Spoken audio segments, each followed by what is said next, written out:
নমস্কার বন্ধুরা, প্রিয়াঙ্কাস চ্যানেলে আপনাদেরকে স্বাগত। চলে এসেছি আজকে একটা নতুন ভিডিও নিয়ে। যে হারে গরম পড়েছে, তাতে করে একটু পাতলা করে মাছের ঝোল হলে আর দ্বিতীয় কিছু চায় না। আর সেটা যদি একটু টেস্টি হয় তাহলে তো আরোই ভালো। আজকে আমি একটা সিক্রেট মশলা শেয়ার করছি আপনাদের সঙ্গে। আপনারা এই মশলাটা ঘরে বানিয়ে রেখে দেবেন, 1 মাস 1.5 মাস পর্যন্ত থাকবে এয়ারটাইট কন্টেনারের মধ্যে যদি আপনারা রেখে দেন তো। আর সেটা যে কোনো রকম মাছের পাতলা যে ঝোলটা হয়, সেই ঝোলের মধ্যে ছিটিয়ে দিলেই কিন্তু মাছের ঝোলের টেস্ট একদম খুব সুন্দর হয়ে উঠবে। তো চলুন বন্ধুরা, ভিডিওটা শুরু করা যাক। তো এজন্য আমি নিয়ে নিয়েছি জিরে, ধনে, লঙ্কা, সর্ষে, মৌরি, রাঁধুনি, শুকনো লঙ্কা আর সঙ্গে তেজপাতা। এই সবকিছু 2 চামচ করে নিয়েছি। শুকনো লঙ্কা 8টা দিয়েছি, তেজপাতা 4-5টা মতন। লাইট রোস্ট করে নিয়ে ভালো করে মিক্সিতে আমি এটাকে ব্লেন্ড করে রেখে দিয়েছি শুকনোভাবে। আর তারপর তেল দিয়েছি। সর্ষের তেলে রান্না করলে ভালো হয়। 5 ফোড়ন দিয়ে একটু পেঁয়াজ দিয়ে দিচ্ছি। পেঁয়াজটা ভালো করে ভাজা হয়ে গেলে আলু দিয়ে দেবো। আলুটা একটু ভাজা ভাজা হয়ে যাওয়ার পর এর মধ্যে টমেটো দিয়ে দিচ্ছি। টমেটো দিয়ে এটাকে ভালো করে ফ্রাই করতে হবে।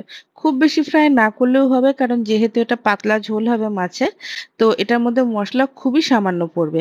আর এই গরমের মধ্যে যদি সুন্দর করে একটা পাতলা মাছের ঝোল হয়ে যায়, তাহলে তো আর কিছু দ্বিতীয় লাগবেই না, তাই না? সঙ্গে খুব জোর হলে একটা গন্ধরাজ লেবু লাগবে। তো এবার আমি টমেটোটাও দিয়ে দিলাম, আর তারপর এর মধ্যে আমি একটুখানি লবণ দিয়ে দিচ্ছি, যাতে করে ভালো করে এটা মানে সুন্দরভাবে ভাজাটা হয়। আর এরপর আমি আদা রসুন পেস্ট দিয়ে দিচ্ছি। মিডিয়াম সাইজের চামচের 1 চামচ আদা রসুন পেস্ট দিয়ে ভালো করে এটাকে ভেজে নিচ্ছি। একটু সুন্দর কালারের জন্য আমি এর মধ্যে লঙ্কা গুঁড়ো অল্প দিচ্ছি। আপনারা চাইলে লঙ্কা গুঁড়ো না দিয়ে কাঁচা লঙ্কা মুখ চিরে 3 থেকে 4টে মতন দিতে পারেন। সেটা আপনাদের উপর ডিপেন্ড করছে আপনারা কোনটা প্রেফার করবেন।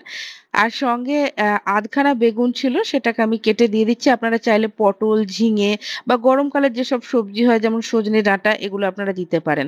আর তার সঙ্গে আমি দিয়ে দিচ্ছি হলুদ। তো এই কটাকে দিয়ে জল ঢেলে দিচ্ছি, দিয়ে আমি এটাকে ফুটতে দিয়ে দিচ্ছি যতক্ষণ না আলুটা সিদ্ধ না হচ্ছে। ঢাকা দিয়ে সিদ্ধ করছি। ঢাকা দিয়ে সিদ্ধ করলে তাড়াতাড়ি হয়ে যাবে সিদ্ধটা। 5 থেকে 7 মিনিট মতন ফোটালেই কিন্তু ঝোলটা কমপ্লিট হয়ে যাচ্ছে। এরপর আমি মাছ দিয়ে দিচ্ছি, 3 পিস মাছ দিচ্ছি এখানে। মাছটা দিয়ে আরো 2 থেকে 3 মিনিট ফোটানোর পর এই দেখুন সেই মসলাটা যেটা আমি বানিয়েছি। খুব বেশি কিন্তু মসলাটা ভাজলে হবে না, হালকা করে ভাজতে হবে। তো ভেজে নেওয়ার পর এই মসলাটা আমি এখানে 1 চামচ বড় চামচের মিশিয়ে দিলাম। দিয়ে গুনে গুনে 1 থেকে 2 মিনিট ফোটালেই রেডি হয়ে গেল গরম গরম পাতলা করে মাছের ঝোল। আপনারা খেয়ে অবশ্যই জানাবেন এই গরমে আপনাদের কেমন লাগলো।